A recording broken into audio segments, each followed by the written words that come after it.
Hi, I'm Tom Del Monte, and I will be discussing an article about the detection of protein kinase activity by fluorine NMR. This article was published in March of last year in the ACS Journal of Chemical Biology. Protein kinases are an important class of enzymes that are responsible for phosphorylating different proteins following translation. Quantitative determination of protein kinase activity can be difficult, and in the past, different analytical methods such as NMR and fluorescence have been used for this purpose. However, these methods can't always provide the data that is required. The authors of this work used fluorine NMR on fluorosubstituted protein substrates. The chemical shift values associated with the fluorine changed upon phosphorylation. This allowed for kinetic monitoring of the enzyme activity in real time. They also investigated conformational targeting to increase specificity of the enzyme and enzyme inhibition specificity.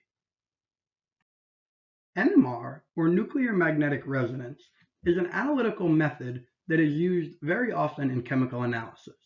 NMR uses radio waves and a strong external magnetic field in order to determine information about the chemical environment of a particular nucleon.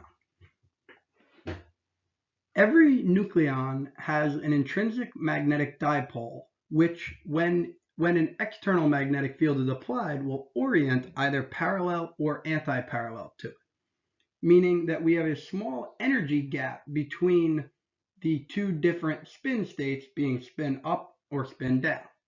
The chemical shift value is dependent upon the chemical environment, which depends on the atoms and molecules surrounding the fluorine atoms that are being probed. The reason that fluorine NMR was selected is due to the fact that there is minimal interference from other atoms or solvents, and there is a 100% isotopic abundance of 19-fluorine. Also, there is a large chemical shift range of over 700 ppm, which is larger than for different types of NMR. The first step in designing this experiment was coming up with the particular fluorine substituted amino acids that they wanted to use to probe the information. The authors decided to use a perfluorotert-butyl hydroxide derived proline, which came in two diastereometric forms. The R isomer is going to be indicated in red and the S isomer in blue. The reason why they chose to use this is because it has 9 chemically equivalent fluorine atoms present, so they should get a very good signal of the chemical environment that these are in, leading to a high NMR sensitivity. After synthesizing the fluorosubstituted amino acids, the authors used two computational methods: density functional theorem to optimize the geometry, and MP2 perturbation theory to determine relative energy of these two species in different conformations. What they determined was that the R isomer preferred an exo ring pucker, a cis amide bond, and a compact phi angle. The S isomer, on the other hand, preferred an endo ring pucker, a trans amide bond, and extended phi and psi angles. This will become more relevant later when we discuss the specificity of some of the enzymes. Two particular protein kinase enzymes were investigated in this work: protein kinase A and protein kinase B. Both of these enzymes phosphorylate different substrates at a serine residue. The authors determined that if they placed the proline derivatives that we discussed earlier at the spot adjacent to the serine, that they could make chemtides and actides, which are the substrates for the two enzymes, that could be used to probe information by looking at the changes in the chemical environment of the fluorine due to phosphorylation. Once these substrates were created, an NMR was taken on them, and then protein kinase A was allowed to interact with them for 5 minutes, and then a subsequent NMR was taken. The researchers determined a distinct difference in the chemical shift between the phosphorylated and non-phosphorylated version of the substrate. Another interesting thing they determined was that the 4R isomer was almost entirely phosphorylated by protein kinase A, while the 4S isomer, on the other hand, was phosphorylated to much less of an extent. This indicated specificity of the protein kinase. The same data was collected, but this time using protein kinase B. What the authors determined was that the opposite specificity was true in this case. The 4R isomer was not completely phosphorylated, while the 4S isomer was phosphorylated to over 90%.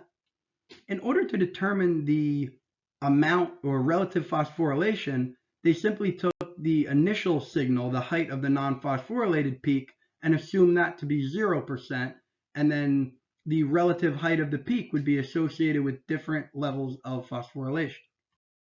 At this point, the authors had determined that their hypothesis of using fluorine NMR to probe enzyme activity was successful.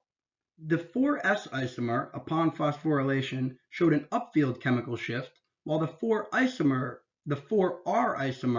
upon phosphorylation, showed a downfield chemical shift. The next question that they asked was, could this be used to probe the kinetics of the enzyme? The kinetics experiment was run in a similar way, except in this case, the enzyme was placed in the NMR tube with the substrate. What they determined was that the non-phosphorylated peak decreased as a function of time, and the phosphorylated peak increased with time. The relative height of the peaks can be correlated with the percent phosphorylation, which can be correlated to the concentration of the phosphorylated and unphosphorylated versions of the substrate, and allowed the authors to determine information about the concentration as a function of time. This plot here shows the percent phosphorylation determined from the NMR relative to the time that the enzyme and substrate were allowed to interact together. From these results, the authors were then able to plot the natural log of the concentration over the initial concentration versus time in order to fit a pseudo first-order kinetics. A good linear fit with an R value of 0.998 was found for this, and then the half-life, rate constant, and observed rate law could be derived.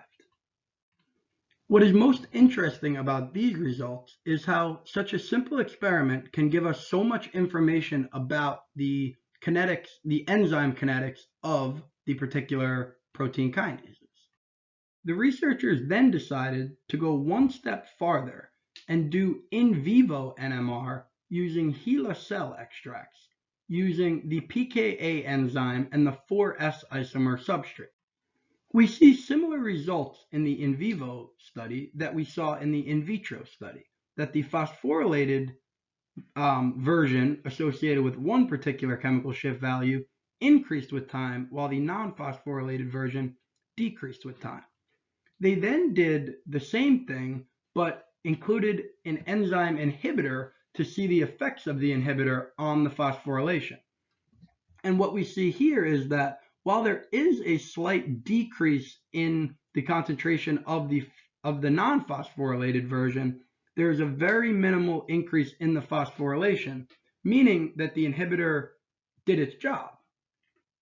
Looking at this chart, we see the percent phosphorylation relative to time, and we see that there is very small change. Using these simple NMR measurements, the researchers were able to determine information about not only the diasteric optimization of the enzyme, but also analysis of enzyme inhibitors and their effects on the enzyme. This allows for analysis to determine a lot of information at low concentrations with short analysis time due to the large changes in chemical shift value upon phosphorylation. The research presented here is a good proof of concept that simple fluorine NMR measurements can be used in a wide array of diverse sensing applications. The fact that they were able to optimize for different diastereomers means that in the future, it may be possible to do simultaneous analysis of multiple enzymes and their activity. These methods can also be used to determine structural preferences of post-translational modified proteins and substrate specificity. When designing drugs that are used as enzyme inhibitors, these sort of methods could also be used to make them more specific to their target so that they are able to inhibit the particular enzyme that the drug is targeting and not impact other enzymes. There are many diverse applications of these methods that could be used in the future in the fields of biochemistry, molecular biology, pharmaceuticals, and different medical fields. The diverse sensing applications of such a simple, fast, analytical technique shows good future uses in many different fields. My hope is that the methods used in this particular research will be adopted by other researchers in the future to determine more information about enzymes, how they work, the kinetics of enzymes, and different possible routes of inhibiting enzymes with better specificity.